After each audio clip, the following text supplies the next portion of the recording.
Hi, this video is about alternatives to the UK Innovator visa. I'm going to go over the 6 alternatives. So let's make a start. We're going to begin with the startup visa. That's the first alternative. Now the startup visa lasts for only 2 years. It is not a route to settlement in the UK, so you can't use it to settle here and then naturalise as a British citizen. There's a question as to what happens after you get a startup visa. So in other words, once the 2 years has expired, it can't be extended. And then really the most common route to settlement would be to then switch to an Innovator visa. So I'm advising most of my clients at the moment to really just go straight for an Innovator visa if they do qualify.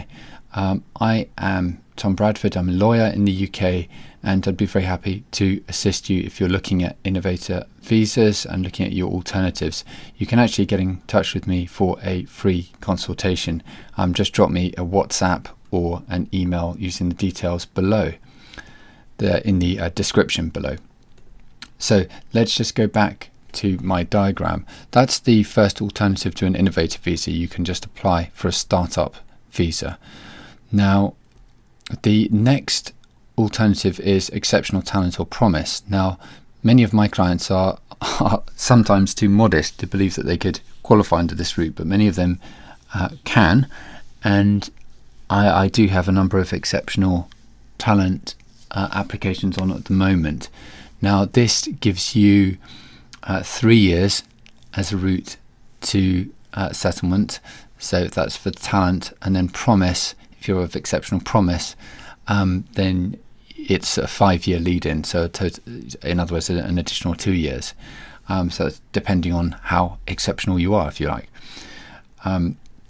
Now the next alternative, so as I say, total of 5 years. The next alternative is the sole representative visa. So the key point here is that you really need a case for international expansion. Now, you won't find this anywhere in the rules, but if you can't show that you have a case for international expansion from wherever you're located, let's say UAE or US to the UK, then you're always going to struggle under this route when you're interviewed. And there's no minimum investment necessarily, but I do hear people being told by immigration agents, and particularly in the UAE at the moment, that there's no minimum investment level, and if you have a business, then you can expand it to the UK. That's not right. You need that international case, the case for business, for international expansion. And if you don't have it, you're really going to waste your money in preparing your application and applying. And the other point is the shareholding. If you're a substantial shareholder, then you don't qualify for, first of all, if you're a majority shareholder. But let's say even if you have a significant shareholding, like 40% or even 30%, I think you're going to struggle. Ideally, this route is set up basically for senior employees. And it's not designed for owner-managers of businesses, and that's the restriction. There is a big question here over whether one can divest shares in order to fit within the criteria. The answer to that is I wouldn't recommend it, and I don't think that would be the right approach to take. I don't think it would be necessary given the other visa options available anyway. So let's have a look at the fourth option. That's an investor visa. Now, I appreciate this isn't for everyone. A minimum investment level of 2 million to get you to 5 years. And you can settle at 5 years. Then 5 million you can get indefinite leave to remain after 3 years, and 10 million gets you leave after 2 years. And I dealt with a 10 million number of 10 million applications. In fact, it's rare that those applications are made. But at the moment, the 5 million route gets you settlement after 3 years. In fact, the Innovator visa gets you settlement after 3 years. So the alternative is to invest 5 million on a passive basis to you settlement within an equivalent period. I think many people will go for the Innovator visa, having considered that. The there's the English requirements are low. In other words, there's no English requirement for the investor visa. But assuming that you do have a qualifying level of English for the Innovator visa, you need to be in the UK for half of the year in order to qualify for settlement, more than half of the year in order to qualify for settlement, whichever visa route you're applying under, whether it's investor or Innovator. So if you're in the UK on business, then I would definitely still consider the Innovator.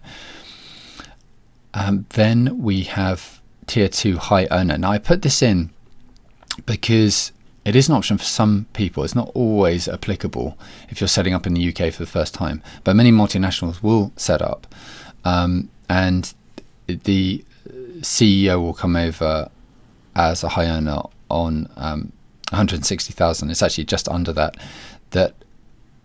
allows you not to advertise. Now the role obviously has still got to be a genuine role, but if you're a high earner at this level, then you don't need to advertise the position to domestic workers, to settled workers, and therefore you can secure your position. And I think usually the best route is to go from sole representative to Tier 2 high earner. So if you are the owner manager of a business and you're coming to the UK, then you send over a senior employee first to set up the branch, and then once it's established, then that new entity can apply for a sponsor license and then bring you as owner manager of your business over to the UK. Now that's a route that's recognised in the sole representative guidance by the Home Office. In other words, you start with sole representative and then switch over into Tier 2 high earner. So that's an alternative to the Innovator visa. Number 6 is ICT, Intra-company transfer. So this gets you 5 years plus 4 if you are then paid 120,000 to get you to 9 years in total. But, and it's a big but, you don't get settlement under that route. So let me just quickly go back to that summary. Let's bring that up again. Bear with me a moment, please. So I'm just doing this as a live stream, so I have to improvise. Yeah, so 9 years in total that you can stay under an intra-company transfer visa. And it does not get you to a position where you can settle in the UK. So that's the restriction of it. But if you do have a international business, then that can be a very effective way of setting up in the UK. You do need a authorising officer and some compliance infrastructure, which I can help with if you're looking at that. So look, my details are below. If you're considering any of these options, I'd be delighted to help you. As I say, you can get a free consultation with me if you drop me an email or a WhatsApp below. I'm doing a number of videos, of course, on the Innovator visa and other visa routes, so feel free to subscribe. And I also have a course coming up on this, which again I will link below when it's available. Thank you, and bye for now.